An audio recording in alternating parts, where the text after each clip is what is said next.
Welcome to Bread and Circuses. Tonight we present a special edition of Humorous Erectus, featuring 3 hysterical mathematicians, all from the Santa Cruz, California area. How neat is that? First off, we present the legendary American political satirist, Mr. Tom Lehrer.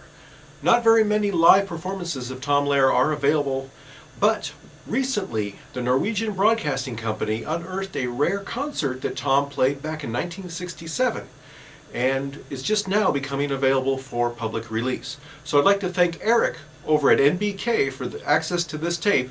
And ladies and gentlemen, we now present Tom Lehrer with a little ditty about springtime. Now I'd like to sing a song about spring and about one of the many delightful pastimes which we enjoy in the United States.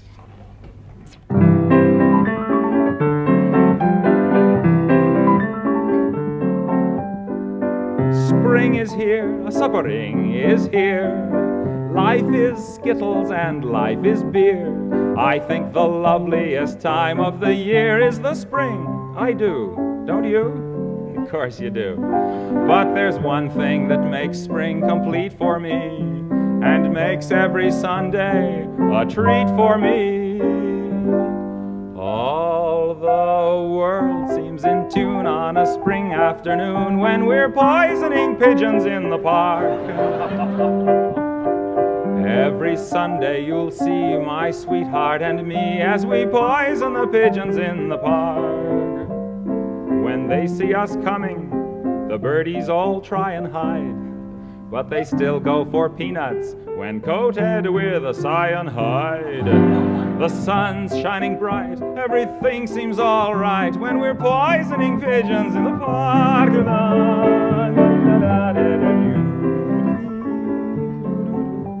We've gained notoriety and caused much anxiety in the Audubon Society with our games.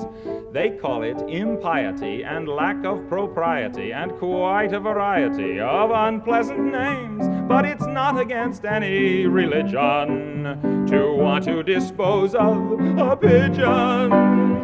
So if Sunday you're free, why don't you come with me and we'll poison the pigeons in the park?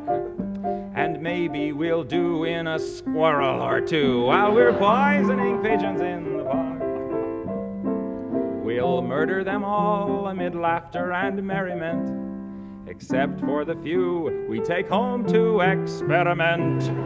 My pulse will be quickening with each drop of strychnine we feed to a pigeon. It just takes a smidgen to poison a pigeon in the park.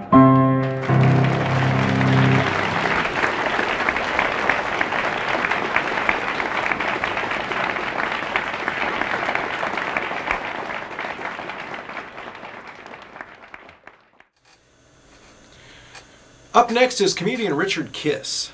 Richard earned a master's degree in mathematics, which goes a long way to explaining his obsession with numbers, structure, and literalism. Here he is recorded live at a set at the UC Santa Cruz Club entitled The Barn. Give a warm round of applause to Richard Kiss.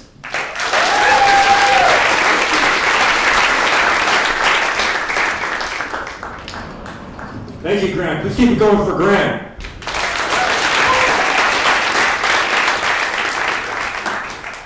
So I'm kind of nervous, but I see a few friendly faces in the audience, so before I begin, I'd just like to give a quick shout out.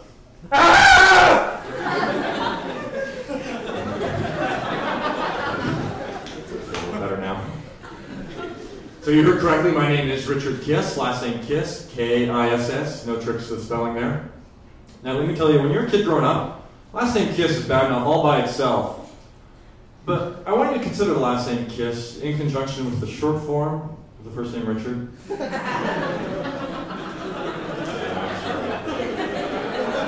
You're getting it. With absolutely no irony, my parents gave me the name Dick Kiss. Well done. That's planning. As you can tell, I wasn't that interested in making things a challenge for the kids in the schoolyard. The taunt's pretty obvious. I guess in a twisted way the name makes sense. I'm a third child. I'm named for third base.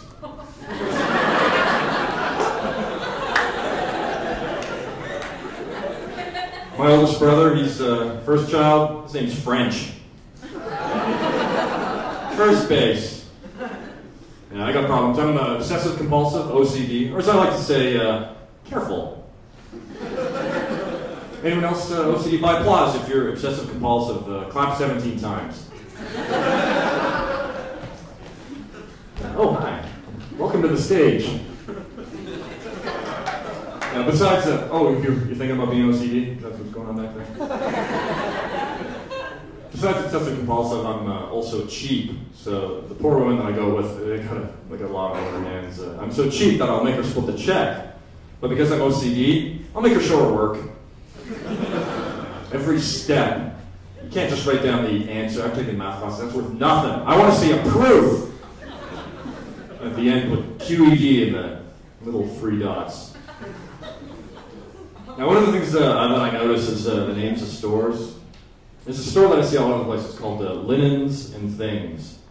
Linens and Things. I don't know where they got the name of this store, but it's like they couldn't decide if they want to be too specific or too general. Linens and Things. How about giraffe tongue depressors and stuff? Linens and Things. When you got things in the name, how do you decide what you're not going to sell? Imagine being the guy in charge of that. It's like, let's see, 56-inch Sony color plasma television. That's not a linen, but it's a thing. Yes, we'll stock that. Don't put that in aisle 7. Things you look at. Put it in the lava lamps, the women's breasts. Underneath the car accidents, that's right, well done. Thank you. You're a good worker. Linens and Things appreciates you. And stuff. There's another store that gets me. It's called the Baby Gap. Now, I thought of another name for this store, a new name. It means the same thing, but it's way more concise. Try this on size. Cervix.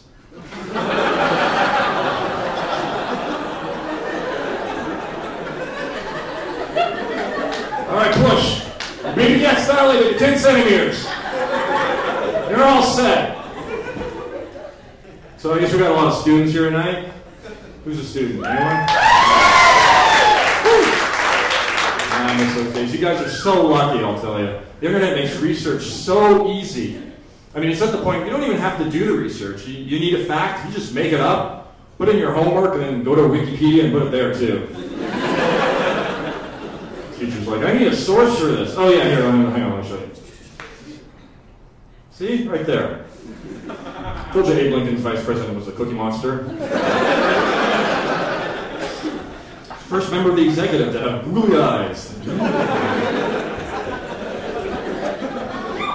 Momentous day for googly-eyed Americans. Finally broke through that glass ceiling. So, scientists, I read this the other day, have recently discovered the part of the brain responsible for interpreting sarcasm. Yeah. Now, this is important research. What was that mouse sound? I saw some mouse traps in the basement. I didn't realize how serious the problem was.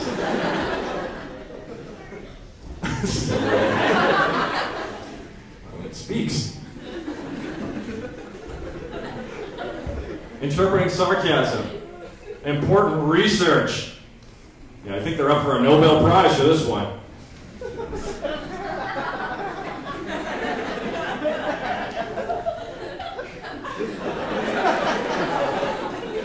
It's my sarcasm face. And in music news, any fans of Courtney Love here? Apparently she's joining the band Korn. Who'd have guessed? Not as surprised as you, trust me. New band's gonna be called Cornhole.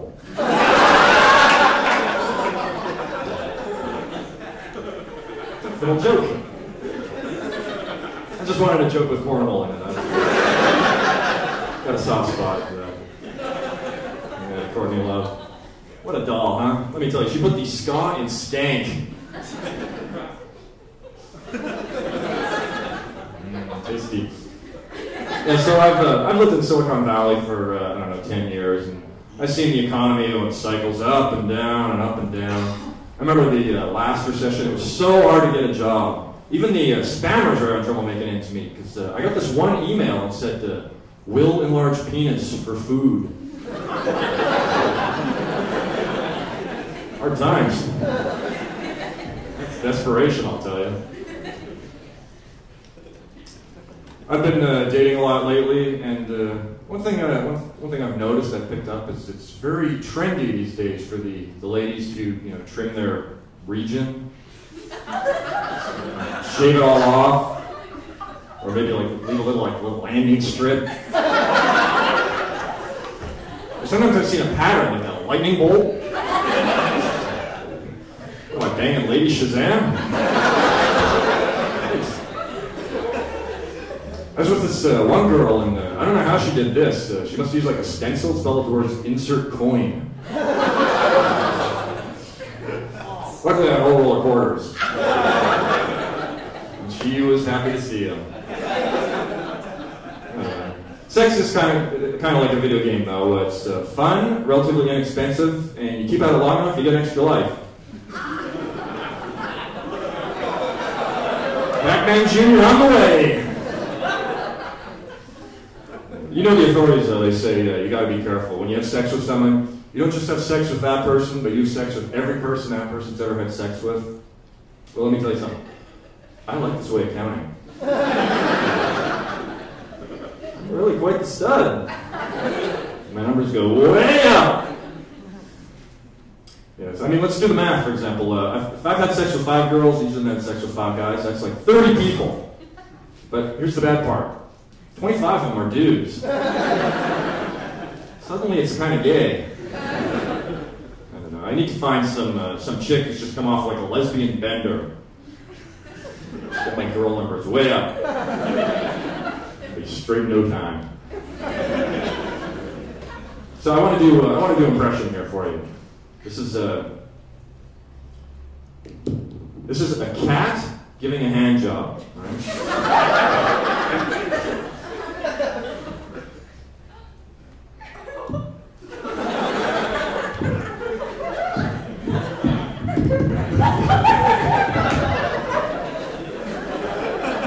I guess technically that would be a paw job. All right, here's another one. Here's cat oral sex.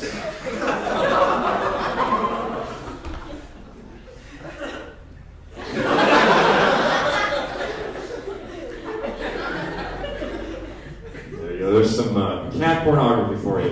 If you were a cat, you would be so turned on right now. I'll bet that mouse is really scared. There's a whole new meaning to the phrase kitty porn.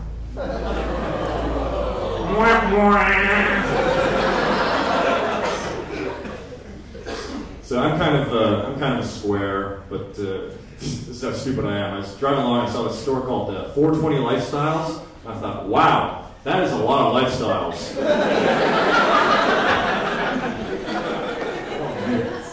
I'll bet they got a lifestyle for me. I could really use a lifestyle of some kind. Oh. Hey, come on. Cat sex. I bear witness. I was having problems with my eyes and I had to get them checked. But the type in the phone book is really small, so instead of calling an optometrist, I accidentally made an appointment with an optimist. Yeah, I know, sounds bad. Happy ending though, he said my eyes are probably going to be fine. Gave me some rose-colored glasses. Half full.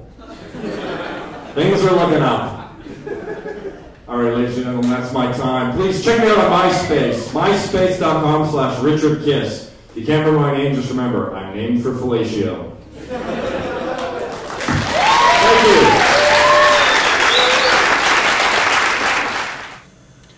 We conclude tonight with comedian Norm Goldblatt. Norm is a physicist, teacher, engineer, and entertainer, and he's written jokes for Jay Leno. His material will exercise both the right and left sides of your brain. So here we present Norm performing live at the Club Bunjo's in Dublin, California.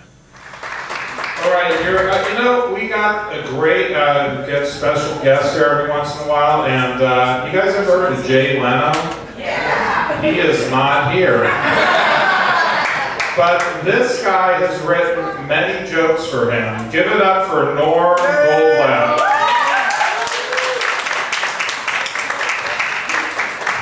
Thank you, John. Oh, great. It's wonderful to be here. So, anybody got any money left? Oh my Lord. 2001, I bought AOL for $100 a share. You know what it's trading for now? $2. $2. I logged on the other night. I could have sworn I heard, you got nailed. I don't know, maybe it's my imagination. I used to be heavy into the technology stocks, and now they're nanotechnology stocks. I don't know what. Look at my 401k. Turns out I have to work until the sun goes down. For good.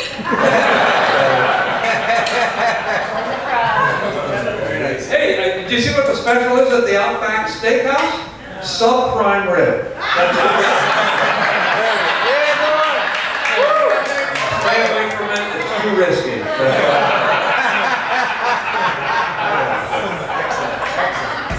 So I used to be a teacher. Do we have any teachers out there tonight? Oh, great. Yeah, I taught math and science, and the big thing in Palo Alto, where I come from, is a new textbook in math. I don't know if you've read about this. It's called Everyday Math. Yeah. And everybody's up in arms, especially the parents, because it's not correct. It doesn't really teach the kids the basics. You know what I'm saying? But I don't know about that, because I actually took a look at it, and it's got some pretty good word problems. See if you don't think these are good. If I can find them. Okay, here's the first one. All right. Trevor's dad put 5% down on a $1 million house. You got your pencil and paper. 2 days after closing, what is his equity? Use parentheses for negative numbers. Okay, here's another one. I think these are very practical, actually. Connor's dad buys a Prius for $25,000. The Prius gets 40 miles per gallon. Okay.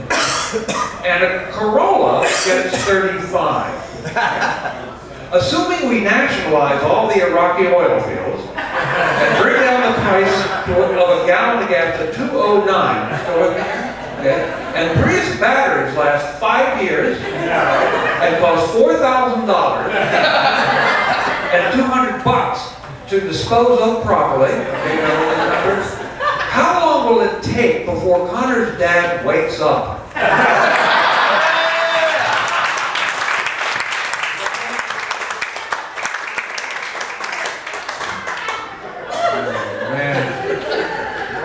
So I think it's a good book. Actually, the other big thing is in California, I don't know if you know about that. They're wondering whether we should teach algebra to 8th graders. That's a big. We should, right? 8th grade. I took algebra in the 8th grade. I learned algebra in the 8th grade. That was my sort of my coming of age. Actually, my friends had to wait until high school for their coming of age. Evidently, their definition of coming of age was a little different than mine. Actually, I remember the first thing my algebra teacher told me. She said, and this is true, she said, I don't use arithmetic anymore, I use algebra. Yeah, and it was great, and I really understood, because really, when you're using arithmetic, if somebody gives you a 3, and you can't use a 3, you're stuck, right? Somebody gives you an X. X is the independent variable. It can be anything it wants to be. It's got such hope. You know what I'm saying? It's like the Obama of algebra. On the other side of the equation, what we have is y, right? That is the dependent variable, right? Y has to do anything X tells it to, right? That's why it's the male that has the Y chromosome there. Because we are the dependent variable, right? Yes, dear. Anything you say, dear, right? You see what I'm saying? Actually, the only way that we can become an X is actually get a divorce and then That was a really stupid. I'm actually proud of you for not laughing. So I got my degree in physics. Yeah, really? You too? Well, the great thing about physics is we understand things on the microscopic, subatomic level, all the way to the cosmic level. It's the stuff in between we don't get. You know what I'm saying? I'll give you an example, all right? I got pulled over for weaving. I told the cop, well, officer, on the average, you know, clueless. He said, get out of the car and walk this straight line.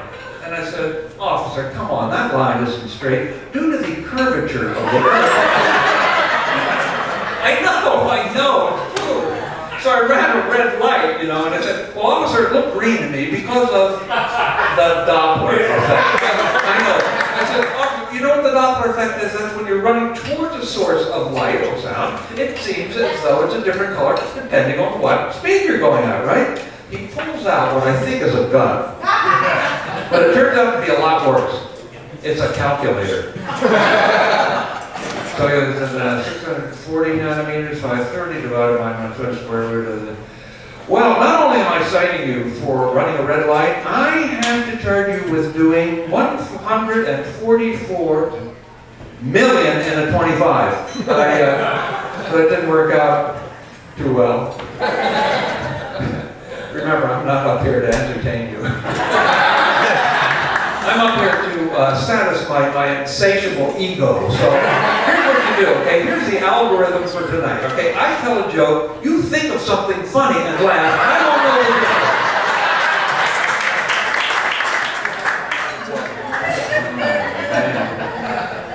difference. So, oh, here's some, anybody interested in space? Space just one. Well, it turns out that we fired a rocket, and just recently it hit a comet. Isn't that incredible? The comet was a quarter-mile wide. Now that sounds like a big target, right? But let me tell you the rest of the story, okay? This thing is a quarter-mile wide, but it's 166 million miles away. Now, that would be like aiming at a piece of paper and hitting it edgewise from a distance of 6 feet. I'm not making it up. I did the calculations, okay? This would be like aiming at a grapefruit perched on top of the Seattle Space Needle from San Diego. These are the way the numbers work out, right? That's true. This would be like aiming at Paris Hilton's brain from a distance of, wait a minute, I have it here. 2 feet.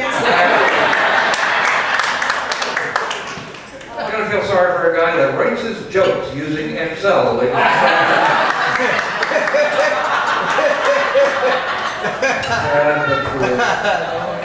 Sad but true. Oh, I love GPS. That's my other nerd toy. Everybody's got GPS. Aren't they? Isn't that amazing? And mine's a little movie. You can take it inside the house. You can throw it. My wife programmed in all her favorite locations. I hit go, and it says, drive 0.002 miles to the couch. Pick up your dirty socks, you lazy bastard. But you know, I was so embarrassed. The other day it was 20 feet out. 20 feet! And I was whining. This is the most amazing piece of technology, and I'm whining. Well, we're all the same way. How about, remember that Do You Hear Me Now commercial? Can you remember that? Wasn't that stupid? Wasn't that clueless? Cell phones are so fantastic. How soon we've forgotten the corded phone. Anybody remember the corded phone? Do you remember how abruptly your conversation was terminated when you go just 1 inch further from the base set than the length of the cord? Do you remember that? Yeah. Oh, here's the other one. The internet's a little slow tonight. You got 150 million bits of information coming into your computer every second, and you're whining. You know what the computer speed was when I was growing up? When I first got 44, ladies and gentlemen. 44. I think this man knows what I'm talking about. That's teletype speed. 44. Do you know how long it took to download a picture of Angelina Jolie? 15 hours and another hour and a half just for her lips. All right, it was a big man steal. And those weren't her lips. So I'm exercising. This is just scary. Yeah, I'm exercising. I just got a rowing machine, but it was too hard, so I bought an outward motor for it. And no time to wait. Anybody run the beta breakers out here? Any beta? Oh, yeah, you look like you ran the beta breakers. No kidding, twice. Fantastic. Yeah, I ran the beta breakers, but I ran in the geriatric division. We call our race the beta blockers. Yeah, we ran from St. Francis Emergency Room to the Altamont Assisted Living Center. Abbreviated course. We all got prizes though, everybody. We all got heart monitors, which I thought was... And I had a great heart monitor. Okay, my heart monitor told me how many pulses I had left. I thought it was very useful. Anybody afraid to fly out here? No, come on. They got backups in security now. I think they're backups. I was up at SFO, and I saw a bomb-sniffing dog sniffing another bomb-sniffing dog. Is that backup? I'm not sure. Ladies and gentlemen, thank you for thinking. My name is